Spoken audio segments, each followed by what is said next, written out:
এবাৰ সেকেন্ড কুটাৰ যিটো সাৰ এই সাৰটো মই এক বেগ মই ইউৰিয়া মাৰিছোঁ আৰু আধা বেগ DAP এই জিকা গছটো ৰোৱাৰ পৰা আপোনাৰ 35 দিনত এই জিকা লাগিছে চাওক। নমস্কাৰ বন্ধুসকল, মই সুদীপ্ত বৰা আৰু আপোনালোক সকলোকে স্বাগতম জনাইছোঁ মোৰ জীৱিকাৰ উপায় নামৰ চেনেলটোৰ আন এটা ভিডিঅ'লৈ। বৰ্তমান মই আজি নিজৰ বাগানত অলপ কাম চলাই আছোঁ। বাগানত যিটো আমি সাৰ ব্যৱহাৰ কৰি আছিলোঁ এইটো আপোনাৰ ইউৰিয়া, সুপাৰ আৰু পটাছ আমি এই তিনিটা মিক্সিং কৰি যোৱা বছৰলৈকে আমি মাৰি আছিলোঁ। কিন্তু এই বছৰ আমি কি হৈছে, যিটো পটাছ আমাৰ আহিছে ৰেটটো বহুত বেছি হোৱাৰ কাৰণে আমি পটাছটো সৰ্বসাধাৰণ আমি কৃষকে বস্তুটো ব্যৱহাৰ কৰিব পৰা নাই। যোৱা বছৰলৈকে আমি যিটো পটাছৰ ৰেট 850 বা 900 টকাত আমি আছিলে, কিন্তু এই বছৰ সেই পটাছৰ ৰেটটো আপোনাৰ 1800 1850 টকা সাৰটো ব্যৱহাৰ কৰিব পৰা নাই পাতৰ ৰেটৰ তুলনাত। এইবাৰ সেকেন্ড কুটাৰ যিটো সাৰ এবেগ ইউৰিয়া ব্যৱহাৰ কৰিছোঁ আৰু মই আধা বেগ আপোনাৰ মানে 25 কেজি আপোনাৰ DAP মই মিক্সিং কৰি পেলাই মই ইয়াতে মাৰিম বুলি ভাবিছোঁ। মই 7 কঠা মাটিত মই ব্যৱহাৰ কৰিম বুলি মানে যিটো ভাবিছোঁ, কিন্তু এইটো মই শুদ্ধ হৈছে নাই এইটো মই আপোনালোকক এতিয়া মই কৈ দিব নোৱাৰিম। কাৰণ কেলৈ মই সেইটোৰ ওপৰত ইমান এটা মোৰ অভিজ্ঞতা নাই যে এইটো মই একদম কাৰেক্ট মই মাৰিছোঁ বা আপোনালোকেও মাৰক, এইখিনি মই ক'ব নোৱাৰিম। এই বাগানখন মোৰ চক 2.5 আৰু 3.5কে মই এই গছখিনি লগাইছিলোঁ আৰু প্ৰথম অৱস্থাত মোৰ এনেকুৱা লাগিছিল যে গোটেই আপোনাৰ গছৰ লাইনটো বহুত খেৰেঙা লাগিছিল, গতিকে মই ভুল কৰিলোঁ বুলিহে ভাবিছিলোঁ। কিন্তু আজিৰ ডেটত যদি মই আপোনালোকক ক'বলৈ যাওঁ, 23 নম্বৰ গছটোৱে মানে এনেকুৱা এটা গছ, আপুনি চাওক এইজোপা 23 নম্বৰ গছৰ গুৰিটো তাত আছে, কিন্তু এইফালে মোৰ এটা ৰাস্তা,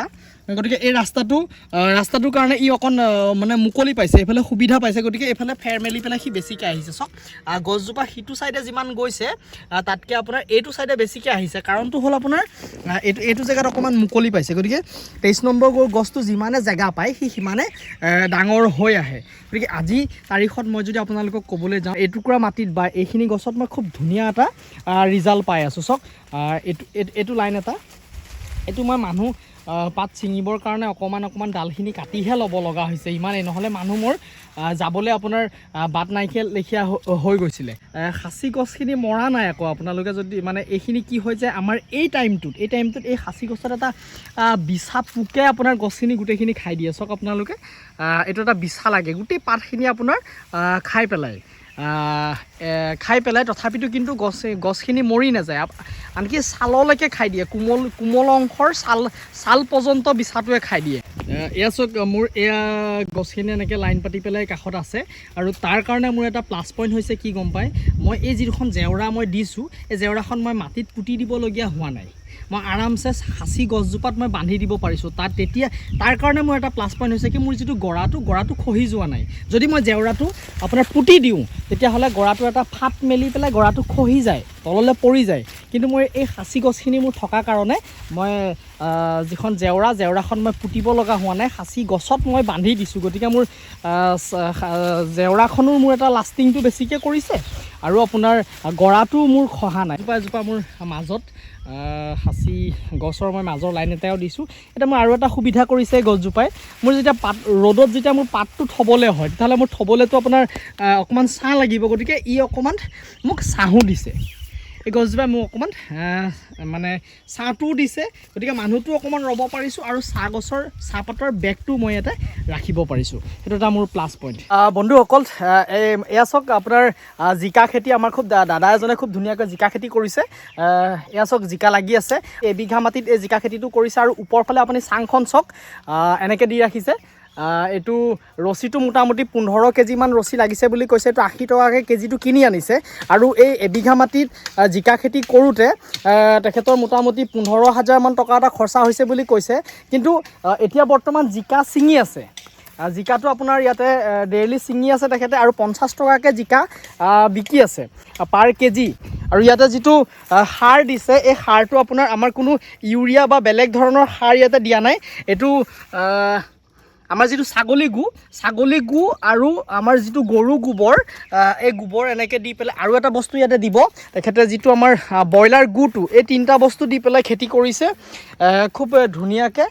এয়া চাওক চব্জিৰ মূল্য বৃদ্ধি হৈছে বুলি আমিতো হুলস্থুল কৰি থাকিলে নহ'ব চব্জিটোৰ আপোনাৰ মূল্য বৃদ্ধিটো হৈছে কেলৈ বস্তুটোৰ নাটনি হৈছে আজি আগতে আমাৰ গাঁৱৰ মানুহে মোটামুটি 10% মানুহেহে টাউনৰ পৰা চব্জি কিনি পেলাই খাইছিল আৰু বাকীসকলে কি চব্জি টাউনৰ পৰা কিনি পেলাই নাখায় কাৰণটো হ'ল কি তেখেতসকলে প্ৰত্যেকৰ ঘৰে ঘৰে চব্জি খেতি আছিল কিন্তু এতিয়া আমাৰ এনেকুৱা হৈছে প্ৰায় 90% মানুহে টাউনৰ পৰা চব্জি কিনি আনে 10% মানুহেহে ঘৰত খেতি কৰি চাইছে গতিকে বস্তুটোৰ নাটনি হৈছে অভাৱ হৈছে সেইকাৰণে দামটো বাঢ়ি গৈছে কিন্তু আমি গাঁৱৰ যিখিনি আমি খেতিয়কসকলে আকৌ এনেকৈ খেতিত আমি নামিব লাগিব আৰু এইটো যিটো জিকা খেতি কৰিছে এইটো একদম ঘৰুৱা আগৰ যিটো আমাৰ ঘৰুৱা যিটো জিকা আছিলে এইটো কোনো হাইব্ৰিড ধৰণৰ জিকা খেতি তেখেতে কৰা নাই ইয়াৰ পৰা দুপইচা তেখেতে ইনকামো কৰিছে আৰু দুজন কৰ্মচাৰীক ডেইলি মই দেখা পাইছোঁ তেখেতে ইয়াতে কৰ্মসংস্থাপনো সংস্থাপনো দিছে মানে আজি অলপ দিনৰ কাৰণে আৰু এইটো মোক জনাইছে মাটি টুকুৰা এনেকৈ পেলাই নথৈ বা বাগান খেতি নকৰি তেখেতে চব্জি খেতিকে কৰিব বুলি মোক জনাইছে আৰু মই সময় পালে যেতিয়া দাদাক মই লগ পাম মই চিনাকি নিশ্চয় এদিন আপোনালোকক কৰাই দিম গতিকে এইটো তেখেতে খুব ভাল এটা কাম কৰিছে গতিকে যদি কাৰোবাৰ আপোনালোকৰ মাটি আছে এনেকুৱা ধৰণৰ যদি মাটি পৰি আছে গতিকে আপোনালোকৰ খেতিত আৰম্ভ কৰক খেতিটো খুব ধুনীয়াকৈ এটা লাভ হ'ব নিশ্চয় এয়া জিকা চাওক ছিঙি আছে ডেইলি এয়া চাওক এই ৰছী তেনেকৈ খুব ধুনীয়াকৈ ওলমি আহিছে তললৈ এই জিকা গছটো ৰোৱাৰ পৰা 35 দিনত এয়া জিকা লাগিছে চাওক আৰু এই খেতিটো আপোনাৰ বহাগত আমাৰ দাদাই লগাইছে বহাগৰ পৰা আপোনাৰ এইটো ভাদলৈকে লাগিব বুলি মোক জনাইছে গতিকে 5 মাহ আৰামত এই ইয়াৰ পৰা প্ৰডাকশ্যনটো পাব নিজে জিকা খাবলৈও দুই এটা মোক দিছে মোটামুটি 1 কেজি মোক দিছে জিকা খাবৰ কাৰণে কোনো আমাৰ হাইব্ৰিড ধৰণৰ জিকা নহয় এটা লোকেল জিকা যদি আপোনালোকক আমাৰ আশে পাশে কাৰোবাক লাগে গতিকে ইয়াত দাদাৰ লগত যোগাযোগ কৰিলে নিবহিও পাৰিব আপোনালোকে মই জেগাটো মই জনাই দিছোঁ এইটো আপোনাৰ আধা সত্ৰ তিনিআলিৰ পৰা যিটো ৰাস্তা আমাৰ সোমাই আহিছে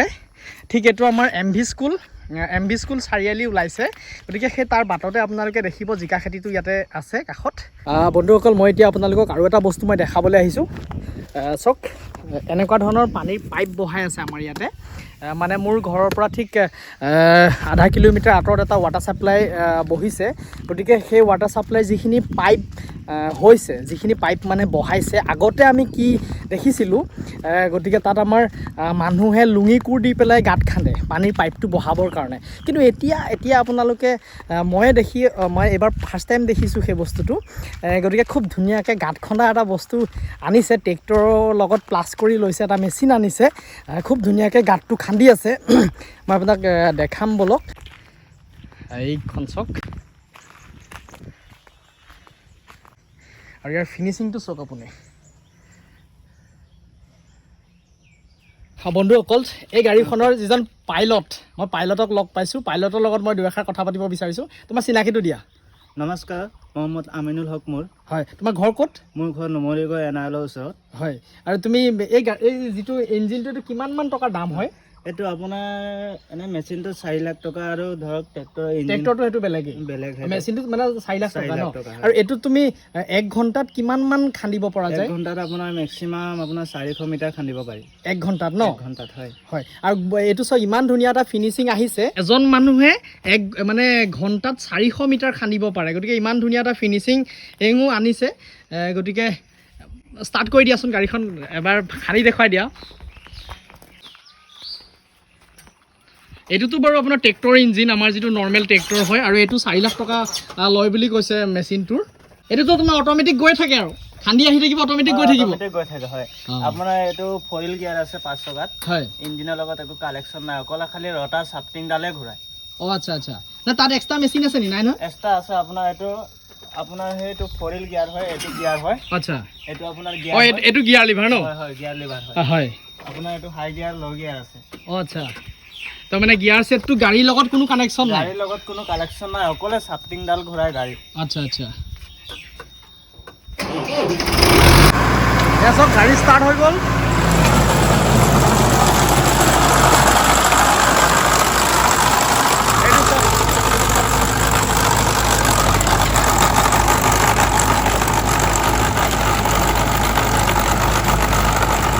খুব ধুনীয়াকৈ ফিনিচিঙত গাঁত খান্দি খাই গৈ আছে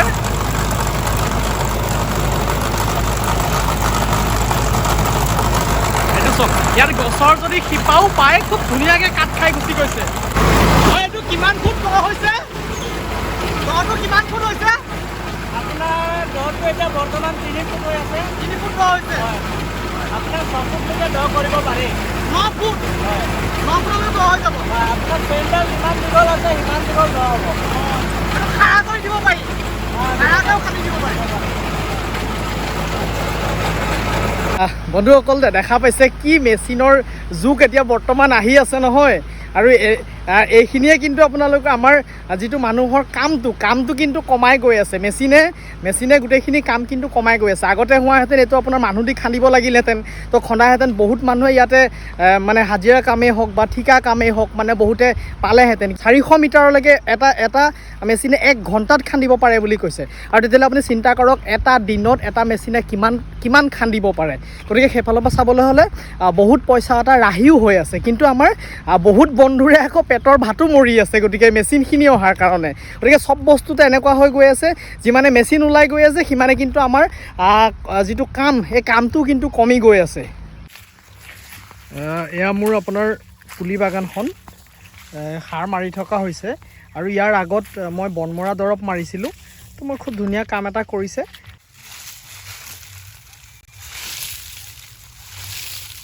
বন্ধুসকল আপোনালোকে বেকত দেখা পাইছে এয়া মোৰ পথাৰ। কথাটো হ'ল কি আমাৰ বৰ্তমান খেতি কঠীয়া পাৰিবৰ সময় হৈ গৈছে আৰু ৰাইজে দেখিছোঁ কঠীয়া মানে পাৰিলে আৰু মোৰ অকণমান মানে দেৰি হৈ গৈছে। পথাৰটো উলিয়াই থোৱা আছে, মানে হাল বাই থৈছোঁ মই। আজি চুক কাণখিনি কৰিম বুলি ভাবিছোঁ, গতিকে এইখন কোৰ ধৰাই কৰি লৈছোঁ। গতিকে আজি ভিডিঅ'টো মই ইয়াতে সামৰণি মাৰিছোঁ। মই বৰ্তমান পথাৰত নামিছোঁ। আৰু যদি মোৰ ভিডিঅ'টো ভাল লাগিল লাইক কমেণ্ট শ্বেয়াৰ আৰু নতুনকৈ যদি মোৰ চেনেলটোত ভিডিঅ' চাই আছে তেতিয়াহ'লে চেনেলটো ছাবস্ক্ৰাইব কৰিবলৈ নাপাহৰিব আৰু কাষত থকা বেল আইকনটো দবাই দিব। আৰু যদি ভিডিঅ'টো ফেচবুক পেজত চাই আছে তেতিয়াহ'লে পেজটো ফ'ল' কৰিবলৈ নাপাহৰিব। আজিলৈ আহোঁ, আকৌ নতুন এটা ভিডিঅ'ত লগ পোৱাৰ প্ৰতিশ্ৰুতিৰে বিদায়। ধন্যবাদ বন্ধুসকল।